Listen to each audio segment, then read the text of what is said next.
Mayor Zohran মামদানির প্রথম ১০০ দিন চরম বিতর্ক আর ব্যর্থতায় পূর্ণ। গৃহহীনদের মৃত্যুরোধে ব্যর্থতা, হামাস সমর্থকদের সাথে বৈঠক এবং স্ত্রীর চরমপন্থী মতাদর্শ মেয়রকে কোণঠাসা করে ফেলেছে। শহরের নিরাপত্তা ও ইহুদি জনগোষ্ঠীর প্রতি তার অবহেলার কারণে নিউ ইয়র্ক এখন গভীর সংকটে। আদর্শিক রাজনীতির ঊর্ধ্বে উঠে মেয়র হিসেবে তিনি কি আদৌ নিজেকে প্রমাণ করতে পারবেন? নিউ ইয়র্কের মেয়র হিসেবে জোহরান মামদানির প্রথম ১০০ দিন এক চরম অস্থিরতার মধ্য দিয়ে যাচ্ছে। রাজনৈতিক বিশ্লেষক মাইকেল গুডউইনের মতে, মামদানির দায়িত্ব নেয়ার পর থেকে শহরটি ভুল পথে এগোচ্ছে। তীব্র শীতে গৃহহীনদের জন্য আশ্রয় নিশ্চিত না করায় অন্তত ১৬ জনের মৃত্যু নিয়ে তিনি শুরুতেই সমালোচনার মুখে পড়েন।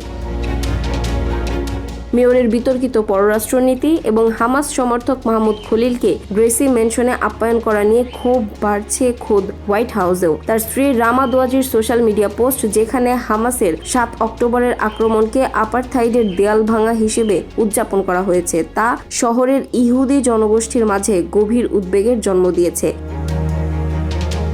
সবচেয়ে বড় বিতর্কের সৃষ্টি হয়েছে গত শনিবারের এক ঘটনাকে কেন্দ্র করে। গ্রেসি ম্যানশনের বাইরে বিক্ষোভ চলাকালে দুজন তরুণ বিস্ফোরক নিক্ষেপের চেষ্টা করলে পুলিশ তাদের দ্রুত গ্রেপ্তার করে। তবে মেয়রের তাৎক্ষণিক প্রতিক্রিয়ায় সন্ত্রাসবাদের চেয়ে বিক্ষোভের দিকেই বেশি মনোযোগ দেওয়া হয়েছে বলে অভিযোগ উঠেছে। মেয়র মামদানির এই কট্টর বামপন্থী অবস্থান এবং ইসরায়েল বিরোধী কর্মকাণ্ডই নিউ ইয়র্কের মতো একটি বৈচিত্র্যময় শহরের জন্য কতটা মানানসই তা এখন বড় প্রশ্ন হয়ে দাঁড়িয়েছে।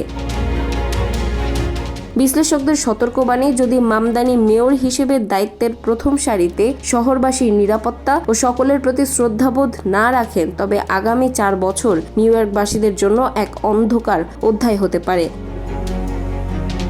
তার এই নীতিহীন অবস্থান ও বিতর্কিত সিদ্ধান্তগুলো কেবল মেয়র পদের ভাবমূর্তিকে নয়, বরং শহরের স্থিতিশীলতাকেও হুমকির মুখে ফেলেছে। এখন দেখার বিষয়, তিনি কি নিজের রাজনৈতিক আদর্শ থেকে বেরিয়ে জনবান্ধব মেয়র হতে পারবেন।